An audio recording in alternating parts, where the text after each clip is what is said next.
Is there anybody there?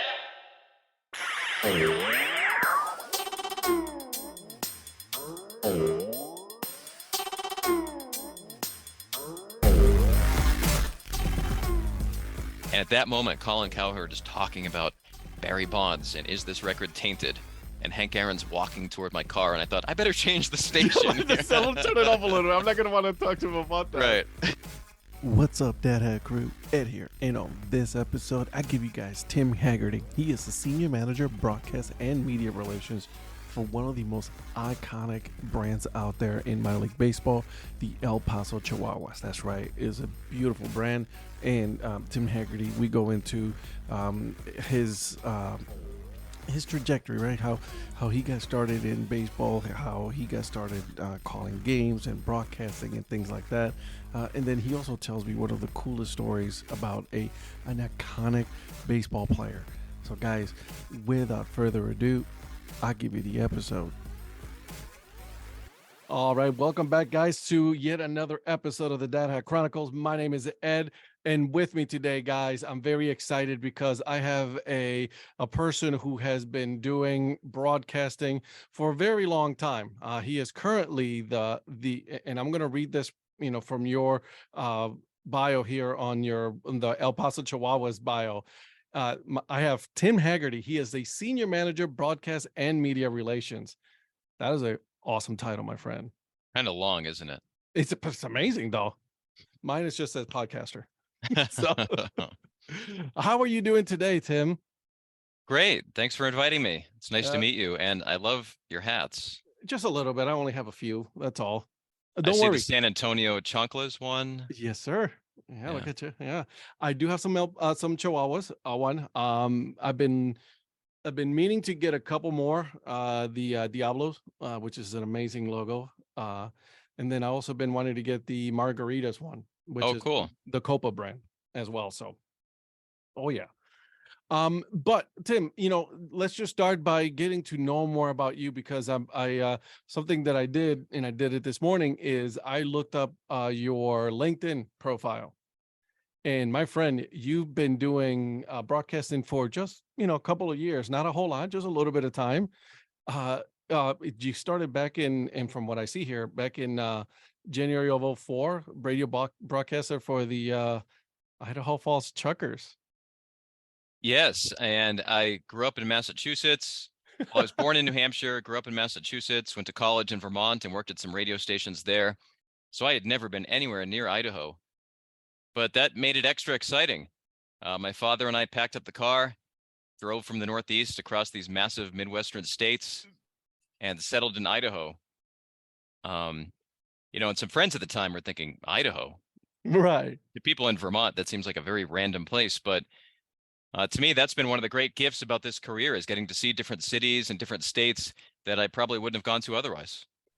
So, and then at that point, the Chuckers were an affiliated ball club, so they're not what they are now, which is the collegiate, collegiate wood bat or professional league. But how was that experience, right? Because you're going, like you say, you're going from all the way from the East Coast to, Idaho Falls. Weather's a little bit, kind of the same, but not really at the same time. It was a great experience, I think, for a couple of reasons. For one thing, it was a 5-person front office. And to compare that to where I am now with El Paso, one of the most successful AAA teams, I think we have about 40 employees. So there's really a big difference. So when you're working for a rookie league team, leading up to that season, I was doing everything from ticket sales to one day on the weekend, we came in and put a fresh coat of paint on the ballpark. And I had very little painting experience, but somehow they let me do it. One time, the high school kid that worked as the mascot, Charlie the Chucker, he was sick, and we had a big gig at the hospital in Idaho Falls. So I put on the mascot suit. So I think looking back, that was a strength, because then when you have interviews with higher level teams, you're able to touch on things like that. And they think, okay, this guy was willing to dress up like a big chicken. He's probably a hard worker. But it's so it is so minor league that you get to do not just, broadcast, which is what you were hired for, but by the way, if you didn't know, look at your title, look at the subtitles that you do pretty much everything else from, cleaning, the tarp and everything else, in between, as oh, and by the way, you still need to do your broadcast. Yes, and I tried to look at that as a plus. Yeah. I get to learn these different things, but there's no doubt there's times throughout my career, um, even now, there's sometimes that at 7:05 you're a little bit more tired than you'd like to be. You're probably not producing your A game, but Yeah. I think that makes you part of the front office family when you're willing to do those things. But Idaho was a great experience. They were a Kansas City Royals affiliate at the time. Hmm. The big prospect on that team was Billy Butler, who went on to play a long time. And it's funny, the new book of 1001 minor league stories that I know we'll talk about, he contributed the forward to that book. He and I were occasionally in touch, taping interviews when needed. And That's awesome. one time he said, well, let me know if you ever need anything. And you got to be careful when you offer that because sometimes people actually call you on it. Yeah. So he told me this great story about a game that was delayed when he was playing third base because there was a snake on the field at Oh Casper, my Wyoming. So I had this idea of hoping to get a big name major leaguer to contribute a story like that and use it as the book's forward. Yeah. And Billy, a major league all-star, that was great to have him involved. And to me, that's a great fun thing about talking to players. If we get a big name on injury rehab, get them talking about their minor league days. Because even though these guys are millionaires and they're all-stars and they're famous, Yeah. I find that their minor league games are still so fresh. They can still remember those cities and those hotels and those ballparks. In the bus trips and all that fun Right. stuff that they have to do. So yeah, I mean, like, listen, you did a lot of you kind of stayed on the West Coast for once you got to Idaho Falls, because then you go, well, you did Mobile Bay Bears, but you did Portland, and then the Tucson Padres, and now the AAA, the Chihuahuas, and you've been with the Chihuahuas from the very beginning, weren't you? Yes, my wife and I moved here in the fall of 2013. The Chihuahuas' first season and the opening of this ballpark was 2014. So I was one of the first employees. And it's such a great organization. There's still about a dozen front office members that have been here since the very beginning, which to me, when you think about 10 years, I think that's a lot. Yeah. Most people in a lot of fields, I think, change jobs within a decade, but we still really have a core here. Let me ask you, because obviously you were there from the beginning, and there was a lot of stories that came out when the team changed its name and all that fun stuff. Like, how from your point of view, right? Like, I want to get to know, like, how was that taken? What was your experience when you guys were going to be known as the Chihuahuas? I'd say a mixed response because there were some wild team names already, but Mhm. some of the most wild hadn't taken place yet. The Chihuahuas were announced before the Akron Rubber Ducks and the New Orleans Baby Cakes and Mhm. the Rocket City Trash Pandas. Mhm. And I do think that the Chihuahuas' success maybe made that a little bit easier for those teams to develop those brands. And that's not to discredit the names before us that also did well, the Montgomery Biscuits, the Lansing Lugnuts. Mhm. But the response, I would call it mixed. I was lucky enough to be one of the people on stage when that was announced. I was an MC for that. And it was fun to scroll through the online comments. There was some anger. Yeah, The I thing I would guess. noticed among the hundreds and hundreds of comments and phone calls, nobody ever said anything about the logos. I thought that was really telling. I Yeah. think the Chihuahuas and Brandios did a great job with the logos. Brad Taylor, the vice president and general manager of the Chihuahuas, brings up the point. They wanted to have a different hat that made it okay for a manly man to wear it. Somebody who didn't want to have a small dog on his cap. We have the great EP logo, and we have the baseball and crossbones logo. That's true. And then if you go to our team store, there's things for women, things for kids, things for all genders. I think the Chihuahuas have done well with that, where they've made it cool for everybody in their own way. Yeah, and credit obviously to Brandios, right? Because they were able to create such a cool and um different logo, right? Like, they didn't want to put just like a regular Chihuahua, right? A small dog, whatever, but they made it in such a way that even if an adult like myself still wears a hat with the head on it, it's still cool. Like, and people still recognize that. It's still to this day. We're in what, 2023 now. Yeah, that's been really fun. I've seen the Chihuahuas logo in some very random places. I've walked through the airport in Des Moines, Iowa, and there's a guy wearing a Chihuahuas cap. I had a That's friend awesome. text me one time. He was in South Africa on a vacation and saw a guy wearing an El Paso Chihuahuas t-shirt.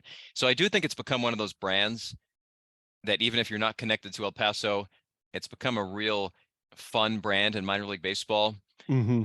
You mentioned the Mobile Bay Bears. When I was broadcasting in the Southern League, there were two logos in that league that I hope never ever get changed. I know one of them's in a different league now, but at the time, Hmm. and those are the Chattanooga Lookouts. Hmm. I'm sure you have their cap I somewhere. do. Just love that C and the lookout eyes, Yep. and the Carolina Mudcats And I with the have that one as mudcat well. going through the sea. It made me think when I was a kid, I was growing up in Massachusetts and I knew those logos. And I think it's really cool if the Chihuahuas have or will become that. Yeah, and you know what? With the Mudcats, because they're not too far from me, they're about 45 minutes because I'm here in North Carolina, right? And to be able to see that people are still wearing that, and people, it is still a popular logo, even though it's been around for quite a while, right? There has been some different reiterations of the actual team, but it's always been the Mudcats, which is pretty cool, right? Same with the lookouts, man. That's a beautiful logo. The red, the eyes, like you said, they're really pops. Yeah, you cannot just change those. Those they have to stay. Yeah, I agree. Someday, if some, you know, really smart person says we're going to rebrand the Chattanooga Lookouts, I think that person should go to jail. And we'll go get fired right away. Bye. Yeah. See ya. I don't know what you're talking about because we're not changing. So there you go. But I want to go back a little bit, right? I want to get to know as to, what got you interested in broadcasting as a person, right? Because a lot of people have like, I've always wanted to go and work in minor leagues, so I just got my foot in the door. But there's other people that have been very purposeful about what they wanted to do from the very get-go. Now, was broadcasting one of those things for you? You were very purposeful about becoming a broadcaster from the very beginning? I was. I was fortunate that my high school had the town cable access TV station in it, Mhm. and they had this opportunity for kids to host a show, to broadcast games, to do everything. And that really became such a passion for me when I was just 17. I can admit this now, but there was times where I would step away and skip a class, but I wasn't skipping class to go hang out with girls or to go cause trouble. I was going to go edit tape for our next show or to set up the equipment for our next basketball broadcast. Even as a high school kid, I think it was an obsession, to be Mhm. honest with you. I think I know that's kind of a negative word, but it was really all I was thinking about. So yeah, as soon as high school, I knew this is what I wanted to pursue. And I found a broadcast specific college, Lyndon State College in Vermont. They had a great program, radio, TV, that I was able to get on air the day I showed up. There are some big universities that have well-known broadcast programs, Mhm. Northwestern, Syracuse, um, and those deserve the credit for the alumni they've produced. But as I looked into schools like that, you were in the classroom and you weren't really on the air until you were a junior or a senior. I wanted a smaller place where I could be calling games, where I could be reading news reports, where I could be interviewing people the day I showed up. Mhm. And looking back, being in a really rural part of Vermont, that helped because I was able to get a part-time job at a radio station where they were actually paying me to do these things. Whereas if I was in a Yeah. bigger city, they wouldn't allow a 19-year-old kid to get $50 a game to go broadcast high school sports. So looking back, the fact that where I went to college was so isolated, I think helped me get more on-air time. That's awesome because, and I said this on my last episode that I was on, but like I wanted to go into radio, but like it was going to go to like a radio, broadcasting school in when I was back in Cleveland. And at that point, I was like with my wife and all that. So it was not going to be able to be feasible for me. But I've always respected people who says like, yeah, I went straight for broadcasting. It's like something fun and I wanted to do. And like you said, it's like you went to a small school and you were very purposeful about it, right? I was like you said, Northwestern, you were not going to get in, to broadcasting unless you did your own thing right away. It just it wouldn't have happened. Yeah, and it kind of when I started broadcasting games in high school, what that brought out in me, it kind of makes me wonder how much of us really pick our careers or Mhm. sometimes something finds us. Yeah. Um, once that happened to me, it really didn't become a choice. I literally never considered anything else from Okay. age 17 to today, as far as a profession. I remember one time interviewing a manager, and there was another reporter nearby, and in this press conference situation, they said, if it weren't for baseball, what do you think you'd be doing for a job? And the manager looked at him and just said, I have no idea. I literally have never thought about that. And you're like the same. I was like, I really do not know. I probably would have No. been doing whatever it is in radio, but that's what I was gonna do. Yeah, something in broadcasting, whether it was sports play-by-play or news reporting, Mhm. something on air. Let me ask you, because this is something that's also very interesting in the way in which technology has progressed from the very, from like when you were starting in your at college to now. Technology has come a long way, right? I mean, literally, you and me are having a conversation through the magic that is Zoom, right? Um, how have you been able to adjust from, from early on to what it is now? It's been an amazing change. I mean, I can remember when I was in Mobile, that's when online audio streaming really became prominent, where there was this website, sportsjuice.com. I And remember that. yeah, you'd log on, you click on a team name. Minor League Baseball has since taken over those audio opportunities. Um, but to think at that time, nobody was listening to the game on their phone. It was always Mhm. on a desktop. So that, to me, that was the first step, was around, let's see, I was in Portland maybe 2010 when people began to get Blackberries and smartphones, where they not only could listen online to a game in a different city, but they could listen wherever they were. They didn't have to Mhm. be in front of um, a regular computer or a laptop anymore.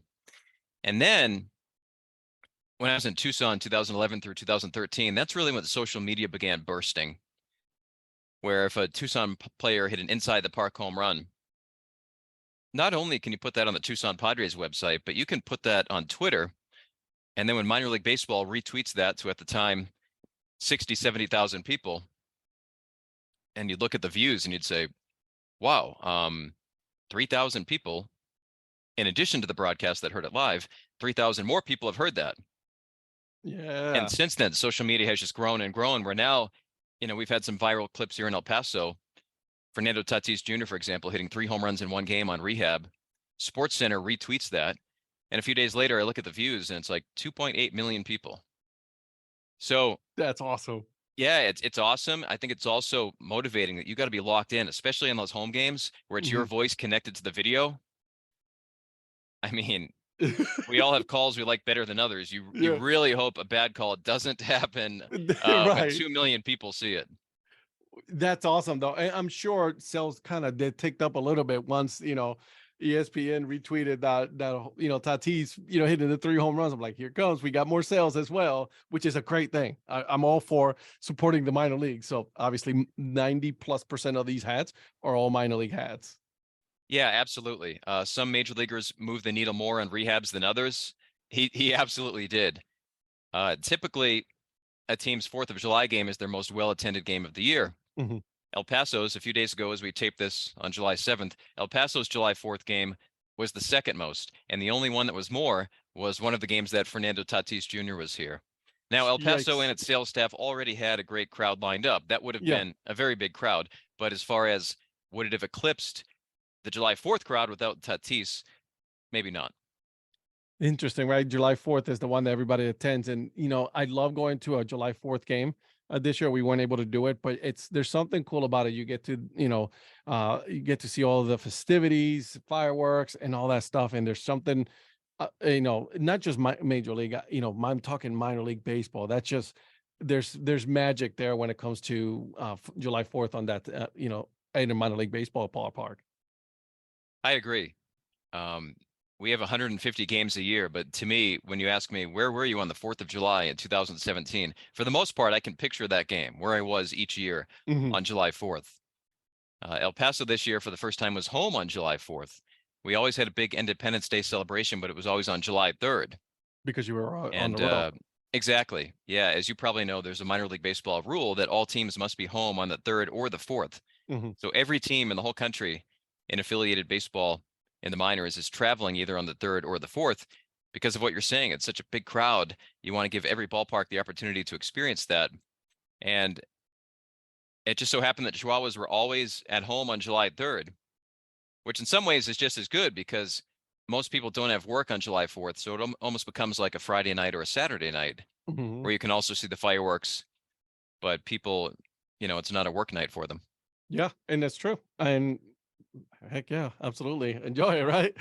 Um, okay, so let's like you said, you've done a lot of work, besides being the broadcasting media relations. What has been one of your most um memorable times doing not just but broadcasting, working with the teams away from the booth? Like, what has been one of those things that you've been able to say is like, man, this is why I love minor league baseball.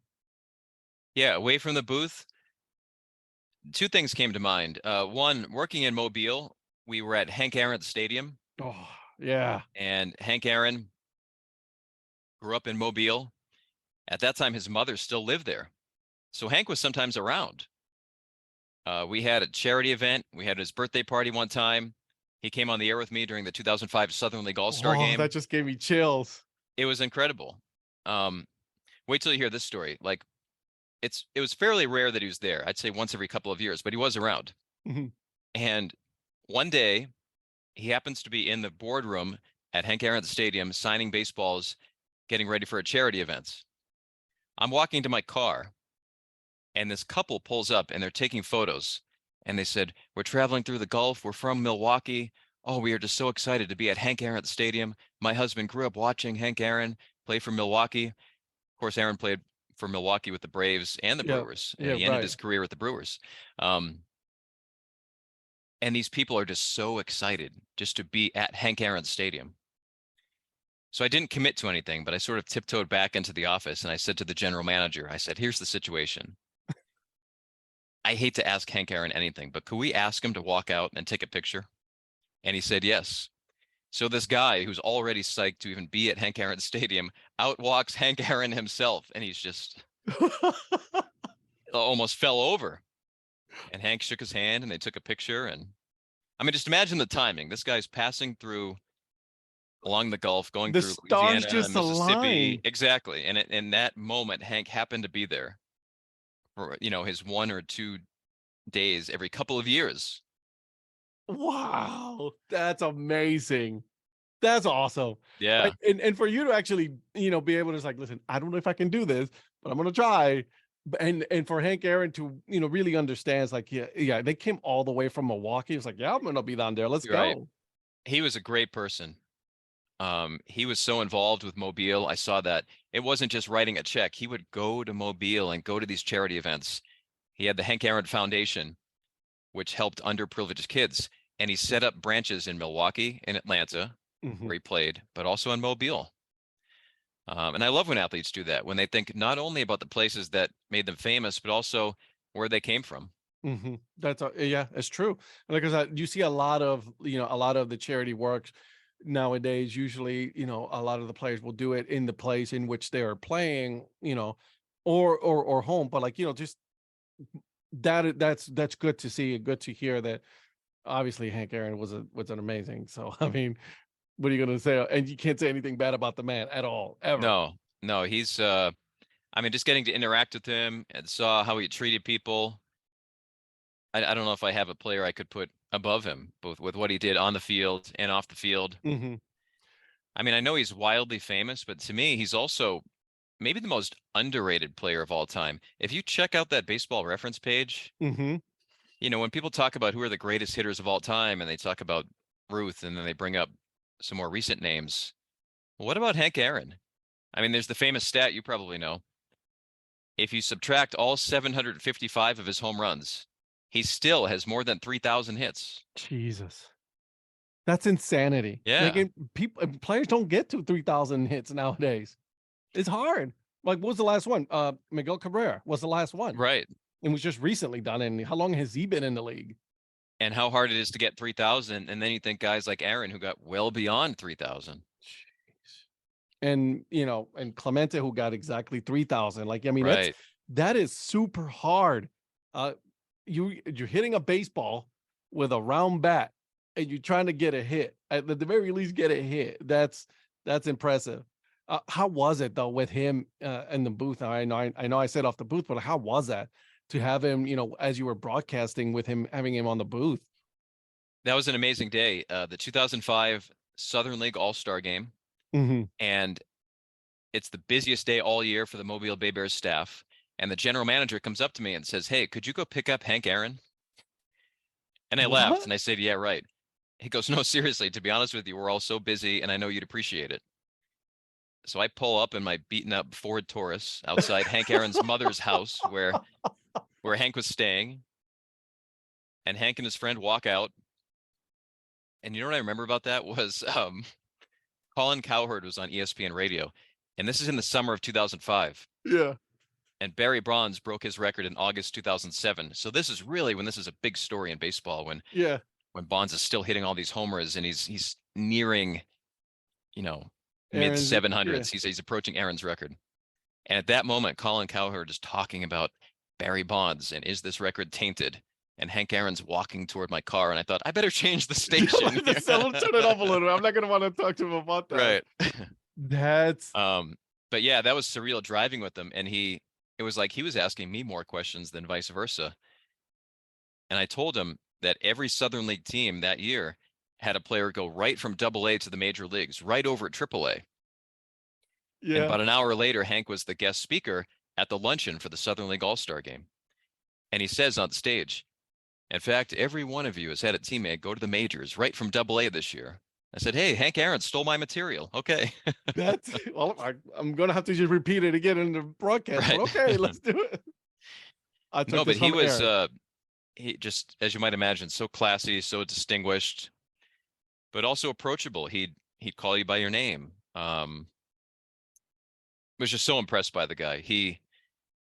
That's cool. Nothing big league about him. He wouldn't think he's better than you. I don't know if you've ever felt this way, but someone that you didn't know well, I knew him. He would call me by my first name, but by no means were we friends. After I left Mobile, I'm not claiming that we stayed in touch or anything, but Right. But when he passed in January of 21, that was really affecting. Yeah, that really absolutely. really kind of affected my mood that day. Very, very sad. It was a sad day. Indeed, it was, and I remember it. But I've never met the man. Didn't see him play, right. Like, I mean, I never had the chance, but the fact that he was such a person that was beloved by everyone, and he transcended just baseball. It was all sports. Which is amazing. He was a great man for sure. Sure was. Okay. And you think, just one final thought, reporters tried and tried and tried, and he would not say anything controversial. And you think about the nature and what was going on when he broke Ruth's record and these terrible letters he's getting. You think about what was going on when he broke the record, and then you think about the circumstances in which his record was broken. And for him not to stir the pot, not to start a fight. I mean, what a classic, to make a video, what a classic congratulate guy. Exactly. He congratulated him. Exactly right. It speaks volumes of the person that he was. I agree. I agree. That's yeah, you're right. You're right. You are 100% right. Yeah. He never said anything bad. He never, all the letters they received, and he still went out there and he still, and this is in the deep South, right? In Atlanta when he was playing, and that's just, yeah. I just gave me goosebumps talking about him. Hope you guys enjoyed part one of my conversation with Tim. Now make sure you guys are following him. Go on the team shop, okay? Get yourself a dad hat. Follow the team on Instagram, Twitter, wherever they are, okay? You guys will always find them. It is very simple. El Paso Chihuahuas. Make sure you guys are following me on Instagram, Twitter, or X. I don't know. I'm still confused about that one. I'm on Threads, my YouTube channel. Make sure you guys are following it. Give a shout out, okay? But guys, before I go, here is my dad joke of the episode, and here it is. Which dog breed is guaranteed to laugh at all your jokes? Chihuahua. All right. I see myself out, guys. And until then, keep on grinding and always support the minor leagues. See ya.